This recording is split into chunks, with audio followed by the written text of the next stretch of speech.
Steve, what's Toy Tuesday? Here's one thing you have to know about me, audience. I am a nerd, and I have nerdy tendencies. I love toys. And I'm not talking about sex toys or power tools or sport equipment, though I do love those things too. Except the sex toys. Mostly because if you need a sex toy, you're compensating for something else, and that's just kind of pathetic. But I'm talking about actual, bona fide, made of plastic, you can find at Toys R Us toys. Why? I just do. So every Tuesday of the month, I have dubbed Toy Tuesday, because this is my video blog, and I can do whatever I darn well please. So here's a little tidbit for you. May is a very special month. Not just because it's my birthday month, but because May celebrates the 25th anniversary of the Teenage Mutant Ninja Turtles.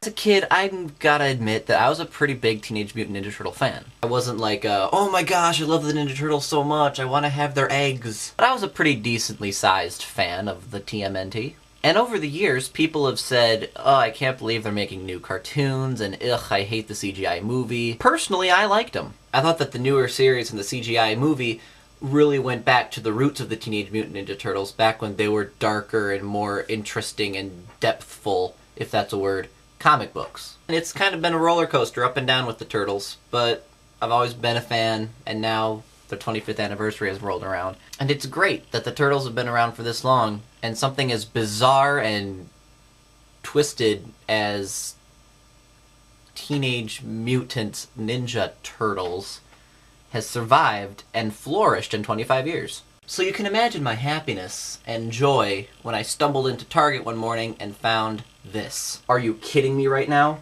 This is awesome. Playmates Toys has managed to recreate everything about the original action figures, right down to the retro background and all the weapons and stuff in there, and the back that shows the cool origin of the Turtles. And they've got all of them, right down to April O'Neil, the Foot Soldier, Bebop. I mean, this is like the holy grail of nostalgia. And I'm a very nostalgic kind of guy. So naturally, since as a kid I broke Mikey's nunchucks and I lost Raphael's size, and Bebop's somewhere around here, or maybe he got eaten by my dog 6 years ago. No one really knows what happened to my old Teenage Mutant Ninja Turtle toys. So I had to go out and buy all 4 of them again. A lot of you may be thinking to yourselves, Steve, your favorite must be Leonardo, since he's still in the box. Au contraire, audience. In all actuality, this may come as a huge surprise to everyone, but Leonardo is my least favorite of the Turtles. But at the same time, that's like saying Cars is my least favorite Pixar film. Because all Pixar films are perfect, it's just that I like The Incredibles, Finding Nemo, and Monsters, Inc. better than Cars. But Cars is still perfect, because it's a Pixar film. Kinda like Leonardo is awesome because he's still a Ninja Turtle. He's just the least awesome in my opinion. My favorite turtle goes to Donatello. And I could tell you exactly what it is about this guy. First of all, before I saw the live action movie, I was impacted by smaller bits of Turtles mania. For example, I believe the first time I was actually introduced to the Turtles was when they had like little popsicles shaped like the Turtles' heads. And I bought Donatello because his color is purple, and my favorite flavor was grape. Do you see how the puzzle pieces are coming together? After that, I played the arcade game, which was like a fighting style game. And I was best with Donatello because his bow staff had the longest reach. And I mean, guys, let's face it, who doesn't want to be Donatello? But yeah, a long reach in a video game and a grape-flavored popsicle. That's what makes you a Steve favorite.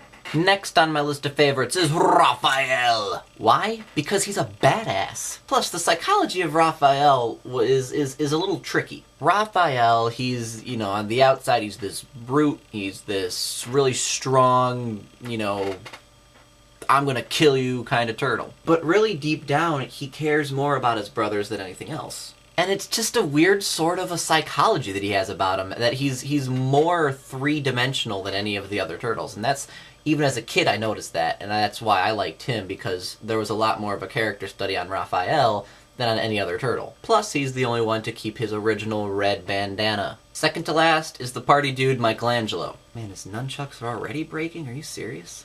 In the cartoons, Michelangelo was quote-unquote the party dude. But if you actually think back to the cartoon, wasn't everybody a party dude? So it was kind of like Mikey's #1 character trait was wasted because all the turtles have that character trait. Donatello is a party dude, but he's smart. Raphael is a party dude, but he's also a badass. Leonardo is a party dude, but he's a leader, and he really wasn't a party dude, so never mind. Mikey was a party dude, and that's it. Though I can't lie, he did have a lot of really funny one-liners, and nobody can argue with dual-wielding nunchucks. And he was a lot more of a party dude in the live-action movie. Third favorite? Last and definitely not least is Leonardo. The thing about Leonardo is that he was kind of like the Fred to the Ninja Turtles. He came up with all of these brilliant plans to capture Shredder, and the plans kind of fell through. And then Donatello is kind of like the Shaggy and Scooby, who unintentionally fixes Leonardo's problem. And in the cartoon, let's face it, Leonardo was no fun. The only reason as a kid I remotely liked Leonardo was because he had 2 katanas, and that's awesome. But he was always no nonsense. He was always, guys, we must meditate. Guys, we must train. Guys, we must do this, or else Splinter will be angry. It was just a little, I don't know.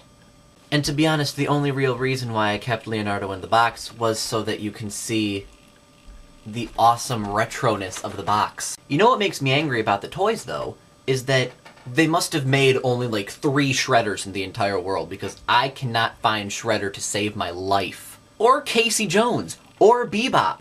Was it wrong of me, as a kid, to think that April O'Neil was attractive? And really, you can't get mad at me. How old was I? 5? Are you telling me that other guys out there at the age of 5 didn't think that cartoon characters were attractive? I mean, like, what could I do? All the girls in my class had cooties. I could only rely on cartoon characters, such as Misty from Pokemon, and April O'Neil from Ninja Turtles. Don't judge me! But then the Ninja Turtles movie came out. And that kind of changed my perception on how I looked at all of the Ninja Turtles. It was impossible not to like all 4 of the TMNT in this movie. Leonardo was the leader, but he wasn't a dick. Michelangelo did a Sylvester Stallone impression and said the infamous line, "I love being a turtle." Something as a kid I used to shout day in and day out. Drove my parents insane. "You're not a turtle, Stephen!" "But Mommy, I want to be when I grow up." "You can't be a turtle! That is ridiculous!" "Mommy, I did not know that we were Italian." Raphael may as well have been the star of the live-action movie. And Donatello was voiced by Corey Feldman. I mean, what more can you want from that movie? Perfection. So yeah, that's the first Toy Tuesday. I'm gonna go out and look for Bebop because I want him. So cowabunga to you all.